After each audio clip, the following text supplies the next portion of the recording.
حصريا أول تصريح من البيروفي خيسوس كاستيلو لاعب الترجي الجديد، وما قاله فاجأ كل جماهير مكشخة. أهلا بكم.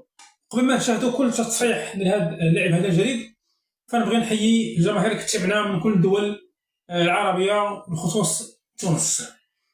فهذا اللاعب هذا هو لاعب مع منتخب بيروفي، أحد أبرز ركائز هذا المنتخب البيروفي.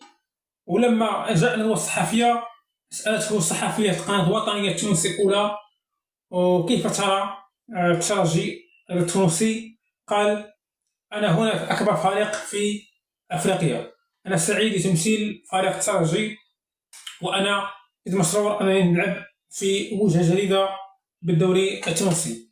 وقال: أعرف تونس جيدا، إنه بلد سياحي كبير، وأنا فخور أنني ألعب مع الفريق هذا الكبير والعريق.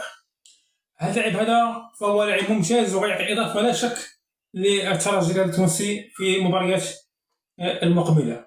فإن شاء الله نتمنى التوفيق لهذا اللاعب هذا مع الترجي، وإلى فيديو قادم.